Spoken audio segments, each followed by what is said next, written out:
Joseph Adman Escanio. Shoutout dyan, shoutout.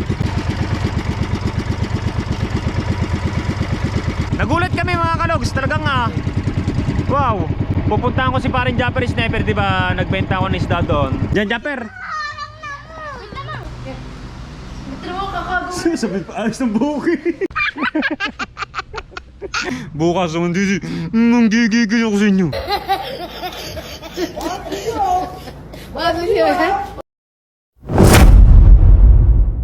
Good morning everyone! So eto na naman kami, lalaot na kami. Tinanghali na kami dahil umulan.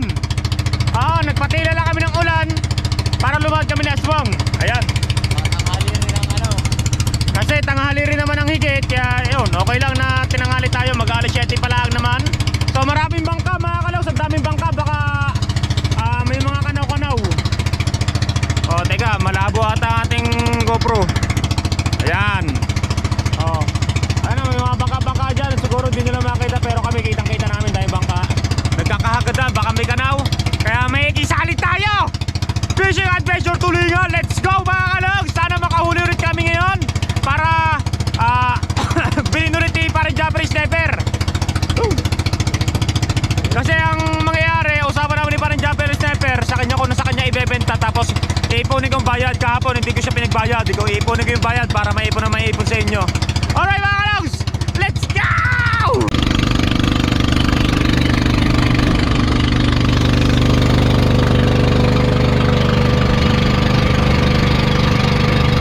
Alright mga kalogs, so nandito na kami sa area kung saan kami nakarami ng huli.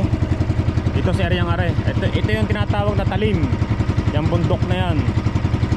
Banda dito pa, basta dito na kami sa area ng are. Dito kami hinigit ng susunod, kaso nga lang wala pa tayo nakikitang kanaw. Kanaw o kawan, tawagin sa iba. Ayan, kalmado na naman mga kalogs. Ang iba naman mga nasa laot. Kami dito lang kasi dito kami nakahuli. Kaya dito kami mag-aabang-abang. Para namang ilog tong dagat to. Kalmang-kalma na naman.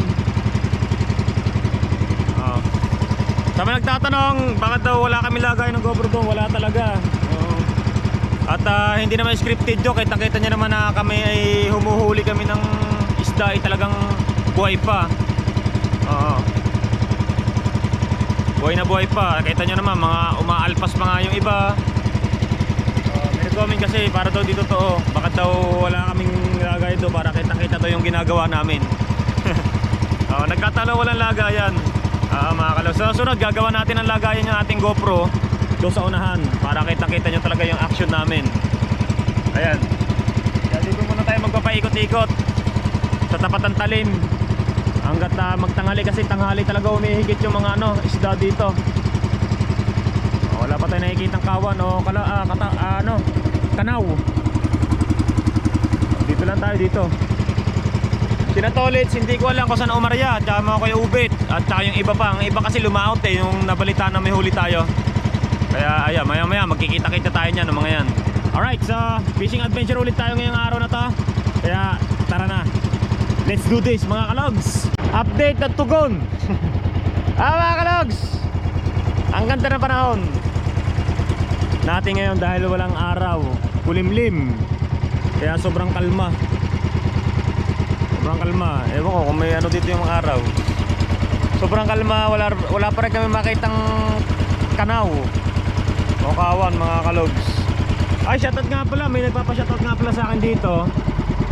Dito sa Tagatalim. Ano nga pala yun? Shoutout kay kay Joel De Jesus. Kay Joel De Jesus na pinapa-shoutout ni Michael Joseph Adman Escanio. Ayan, nagpapa-shoutout nga pala sa Tagatalim daw, tropa niya. Shoutout sa tropa ko dyan sa Talim, Joel De Jesus. Kailan kaya kami makakabalik ng Batangas? Ayan, galing kay Michael Joseph Adman Escanio. Shoutout dyan, shoutout. Nagpa-shoutout sa Tagatalim. Ito yung Talim. Shoutout. So, yung tubig. Yung tubig. Hunting pa rin kami ng kanaw. Ayan, may mga kawan na ako nakikita, Ayan, may mga ibon na ako nakikita, So, puntahan natin. Sa ngayon mga kalogs, talagang may kanaw tayo doon nakita. May kasamahan tayo doon na umahabol sa kanaw. Napakapihikan. Kaya iniwanan ko dito kami sa lugar natin. Kahit pa buso-buso lang dito, may makita lang tayong pa ganun-ganun na isda, siguradong ihigit. Ngayon ay kakain na muna dahil gutom na ang mga person. Sa ngayon mga kalos, may baong kami. Yeah. Hey! May baong kami pagkain ngayon.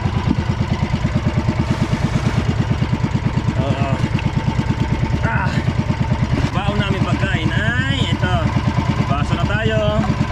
Tapos ito yung ulam namin kahapon, yung bangos at saka yung niluto kong tagdon upo na may giniling. Yan ang ulam namin aswang. At nagbaon na rin ako ng ating plato at lagayan. Ayan. So habang magpapaikot-ikot kami dito, kami ay kakain na muna.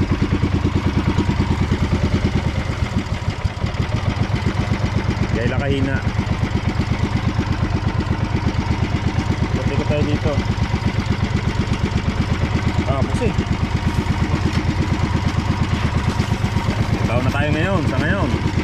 Kahapon wala tayong baon na gato kasi bigla bumili lang kami ng pansit ni aswang.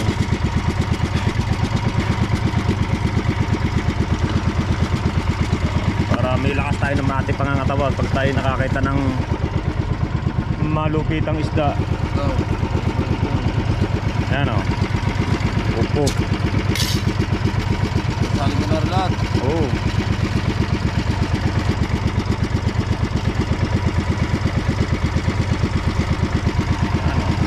Nilagyan ko nga pala ng tokwa rin yan.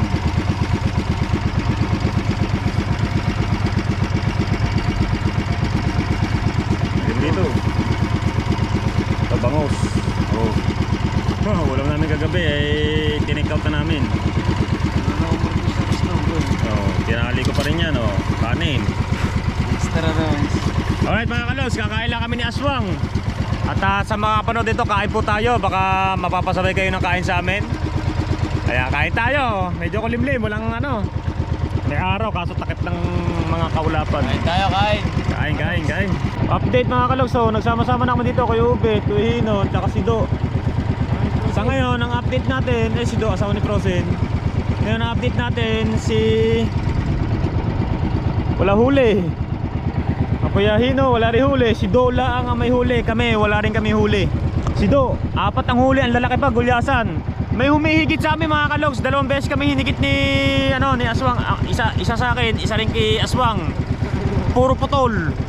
Dahil nga ang lalaki puro gulyasan ang humigit sa amin. Ang pain namin hindi namin na-expect na ganun kalalaki. Panglapad nga lang. Kaya bawat kagat ng putol ng putol sa sobrang medyo manipis nga lang yung tansi. Ngayon naglawit kami na medyo malaki-laki. Wala naman, nahigit ngayon. Pero kami nanganting pa rin kasi may pakano-kano pa na pa ilan-ilan. Ayun si Do lang ang maswerte dahil 4 na piraso na yung huli. Tara, tuloy-tuloy pa rin, tiyaga pa rin. Hanggat may gasolina, may pag-asa. Let's go! Putol na naman ang kay aswang. Ang lalaki ng humigit mga kalas, gulyasan. Naputol na naman yung kay aswang. Nakailang na kami, 3 beses na kami naputol. Ang lalaki mga kalas, hindi kinakaya ng aming lawit. Ang tansi. Kailangan pala gumawa kami ng medyo makapal-kapal na. Pag uwi natin baka sayang, ang laki daw. Tinataw kami mga pula ba.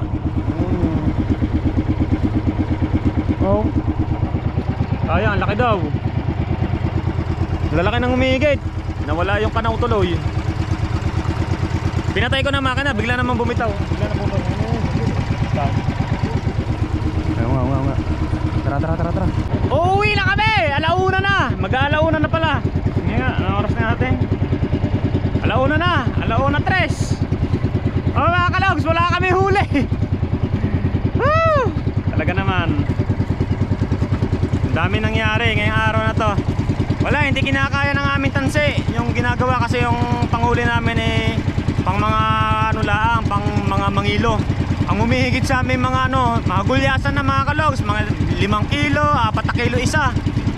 Eh kapag humihigit, di ba, tumatakbo ang makina namin, eh na ano, siyempre sisid nila, tapos takbo namin, nabibigtal. O yun, lahat ng huli namin puro kawala, puro alpas. Oh, hindi kami marunong. Hindi pa kami sanay sa sobrang lalaking isda mga kalogs, dahil nga yung ginawa namin ay pangmangilong ano lang, pangmangilong huli lang. Eh hindi namin naasahan na may mga gulyasan pa lang gano'n. Si Do, ang daming huling gulyasan, lalaki. Pinakita sa amin, lalaki. Grabe, kaya hindi kinaya. Ngayon naglawit kami ng ano mga kalogs, naglawit kami ng may kawad. So hindi naman nabiktal. Eh napersa naman ni Aswang, pinigilan niya. Kaya nangyari yung kawil naunat. Oo. Kung hindi na peperseyo, kung hindi na pipigilan ng sagad, dapat yung binibitaw-bitawan. Eh hindi ko nasabihan si Aswang ng gano'n. Hindi pa marunong si Aswang. Ayun. 2 beses siya hinigit na malaki. 2 beses din gumanon yung kawil. Sayang. Huli na nakawala. Halos lahat 6 na piraso ata kami alpas siya, no? So ibig sabihin hindi talaga kami marunong.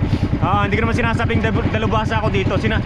Sinusubukan ko lang. Hindi naman talaga ako mangingisda na katulad ng mga iba diyan.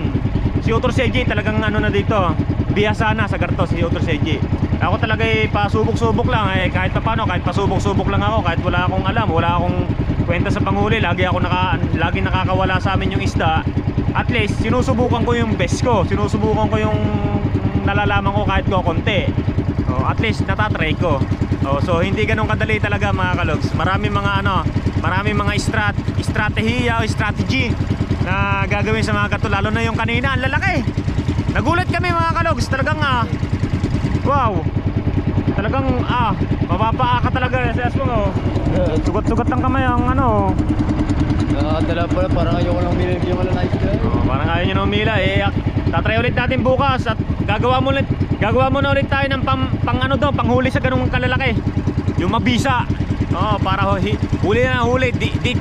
Dikawat ang natin gagawin natin. Sa mga kalogs, uwi na kami wala tayong huli, lugi tayo ngayong araw na to. So pupuntahan ko si paring Japper Sniper, di ba? Nagbenta ako ng isda doon. So ang plano ko talaga dapat doon ay iipunin ko sa kanya ang bawat benta ko ng isda. Sabi ko, bawat huli ko, ikaw nang bumili ng huli ko, tapos iipunin ko sa iyo yung yung bayad na ibabayad mo sa akin. Kaso nga lang, wala akong huli ngayon. Kailangan ko, babali ako sa kanya kasi di ba may 800 pesos ako sa kanya. Babali ako sa kanya ng 300 para makabili ulit ng gasolina, para makalaot ulit tayo bukas. Tapos gagawa tayo ng pammalakasang panghuli. Kasi naubos yung namin, yung panghuli namin. Naubos kasi na puputol nga, nabibigtal. Kaya mga kalogs, uwi na tayo. Tara na, let's go. Punta tayo kay Japper. Kunyari may ulit tayo. Pero kukunin ko lang para may pambili tayong gasolina.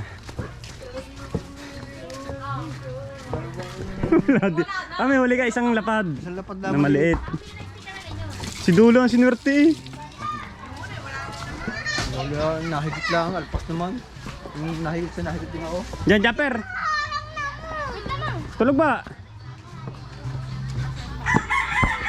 Wala pala. Hirap ng dinanas kagabi.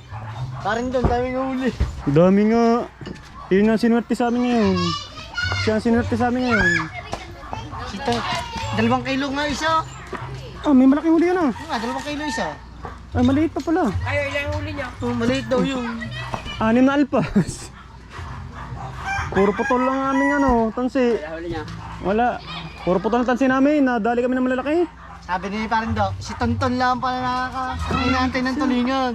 Wala nga kahit isa. Dahil huli si Udyo ata. Dami nga. Siya ni? Gulyasan na ba naman? Kulin na sana. Kulin? Doon na naman. Nandito rin si Kulin, Aswang. Aswang, nandito rin si Kulin.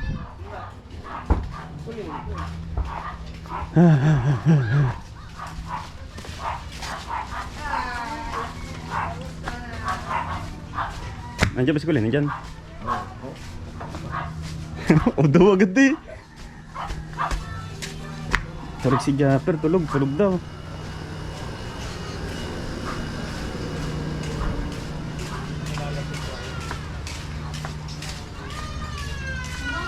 Hawak ko pa rin yung cellphone mo. Cellphone mo. Ito mo kakagawin. Sabi pa, ayos ng buhok eh. Uy, hindi mo na. Mamaya na.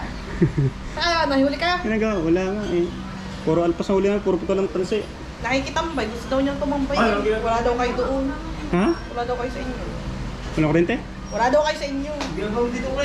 Nakakautak eh. Nakakontak lang kayo. Nahuli kayo? Wala nga, puro puto lang tansi. Lagot ng lagot. Uy. Huwag lang sabihin doon lang dito ako ha. Uwi na ba kayo? Ay, huwag Maya mo pa, papahinga pa. Ha? Boy, Huwag sabihin kay Kuya Hendrik, isa mo kayo. bibigyan mo din niya itong Mataglayas ka ba? Huwag mo sabihin. Layas eh. Huwag mo sabihin. Wala tulog guys kayo. Kaya mo mga damit ko doon. Nakakontaklik eh. Ba't naman na Nakatakas ka sa bangayo. Hindi ko dalawan dito naman. Ba't naman na nakakontaklik ka? May mal. May malang. Nagawa ka biya ate puso. Nabirig niya ate. Ganda ba rin Kala ko sa ano ni Tepo. Ate puso. Ayaw ko doon. Alright mga kalog, so dito tayo sa bahay. Umuwi na kami, hindi ko na inistorbo si paring Japper Sniper. Siguro pagod na pagod yun, kaya nagpahinga siguro. Tapos eto na, may gagawin pa ako mga kalogs dahil ito, ang nilalaman nito ay mga panggawa natin ng panglawit para bukas eh, no? May mga kristalite ganyan, no? Ganyan, kasi may natin yan isa-isa. Kita nyo ito mga himon-mon na yan, isa-isahin natin kunin yan. Tapos panahe, kasi pang ano natin panali, pero mas okay kulay itim. Tapos basta nandito mga kawil, kawad yan. Actually bibili pa ako ng kawad pala. Hindi pa ako nakadaan, wala nga palang dalang pera, kaya hindi ako nakadaan sa palengke. Mamaya na lang, papahinga muna ako ng konti, mag-edit. So ayan, so baka may magtanong, baka sabihin bakit anong gagawin ko Japper, kaya nagpunta ako doon. Alam niyo ho ba kung bakit? Kasi di ba yun nga, ulitin ko yun sa isda, pinapaipon ko sa kanya. Hindi ko na dapat talaga kukunin yon. Dapat kukuha ako ng 300 lang muna kanina, para makabili ng gasolina. Pero naisip ko, wag na muna istrobo si parang Japper, kasi nga papahinga, maka-istrobo tayo, pagod na pagod siguro yun. Tapos ayun, napagdesisyonan ko na yung pera na kay Japper doon muna sa kanya. Na ano ko naman, nalambing ko naman yung asawa ko, nalambing ko, lugi ikaw lugi, walang ano, kami huli, pengulit na panggas 300. Doon pa naman ako magaling sa mga ganyan lambingan na ganun. Alright, so ayan mga kalog, so ayun, wala tayong huli. Hindi naman lagi ang mangingisda ay lagi may huli. Talagang nagkataon na ano tayo, zero. Actually, kung hindi nangyari yung gano'n, kung alam lang namin na ganun yung isda, nakapagdala sana kami ng panghuli ng ganong isda. Yung tipong may kawad na talaga, yung di kawad tapos medyo malaki ang kawil, tapos tansi na medyo makapal-kapal, kasi napakalaki noon, 3 kilo o 4 kilo kasi isa. Oo. O may nahuli daw si doon na 2 kilo pahigitan lang daw, pero meron daw isang malaki, kulang 4 kilo daw. Laki, talagang bibigtalin. Ito lang kasi lawit namin, no. Napakanipis. Nandito sa motor eh. Di na lang ko para may sample ako kasi gagawa ako. Ito dapat ang kailangan namin doon. Yan, ganito kalaki. Yan, ganito kalaking lawit. Yan. Ang ganito kalaking lawit, tapos kawad. Hindi yan tansi mga kalog, sa kawad yan. Tapos ang lawit namin doon ay garto lang. Yan, ganyan lang ang ano namin doon, lawit namin kanina. Tansi na manipis. Kaya pagka hinatak ng malaking isdang yun, napuputol kasi medyo matalas din kasi ang ngipin nun eh. Yung gulyasan na gano'ng kalaki, napuputol. Tapos kasi nangyayari, kaya napuputol din, kung di maputol sa ngipin niya, anong nangyayari ganito, syempre tumatakbo yung bangka namin, hihigit siya na napakalakas, kami hawak-hawak namin yon. Syempre hindi naman agad-agad namin maano yon, kaya parang yung under namin tsaka yung hatak niya naglabanan, kaya napuputol. Yun nangyayari. Minsan nauunat yung kawil, Tulad nung lawit namin, naunat ang kawil, 2 beses naunat ang kawil. Hindi namin, wala talaga kami na itaas na isda kahit isa. Tapos puro putol, naubos na yung panglawit ko kaya kailangan natin gumawa. Bukas naman dito, gigigil ako sa inyo. Bakit siya? Bukas. Ayan na. Ganun talaga, lugi tayo ngayon. Sa nangyaring kaganapan sa ating pagpalaot. Ganun talaga ang buhay. Weather lang. Hindi laging masaya, hindi laging meron. Alright. Ito na naman tayo sa ating seryosohan na kwentuhan. Alright. Ayan. Alex, baka naman ma-miss in ano nyo na naman. Maano nyo na naman yung sa ano ni about kay paring Jeffrey Sniper. Okay. So ayan mga kalogs, agad dito na lang ang ating vlog for today. Thank you so much sa inyo lahat dyan. Yan, namumula, kalbo na, namumula pa. Sa inyo lahat na tagapagsubaybay, tagapagpanood, thank you so much. Ayan, walang huli. Ganito ang itsura ng walang huli. Pero ako, masaya pa rin. Na-experience natin lahat ng mga bagay. Alright mga kalogs, hanggang dito na lang. Thank you so much sa lahat ng mga taga-suporta at sa mga Sagip Squad. Ang alam ko sa Sagip Squad, update ko lang kayo mga kalogs sa Sagip Squad, sa group ng Sagip Squad. Di ba nagkasakit yung nanay ni Aswang, magbibigay tulong ata. Sa akin lang pinadaan, hindi ko alam kung maibablog ko or iaabot ko na lang ng personal. Actually may nagbigay na ata kay Grace, tapos sa akin idinidiretso. Ayun yung nangyari. Update doon. Tapos ano pa ba? Sa lahat ng mga taga-suporta, I love you all. Kasi na Sir Junsi, Mami Clancy, ayan. Si Tito Nelson Irene, ayan. Paring Bruce, si Sir Ben, ayan. Sa lahat-lahat, sa Sir Jojo, si Sinoko 2050, sa inyo lahat. Sa inyo, ang dami. Sa inyo lahat. Kung di man po kita na pangalanan dito o na nabanggit, kasama ka na po doon. Sana po maintindihan nyo na lang po. Pani Robert, Mari Sara, Tita Lita Kinoshita, Tita Lare Kinoshita, at Tito Lare Kinoshita, si Tesura. Love you all. Bye-bye.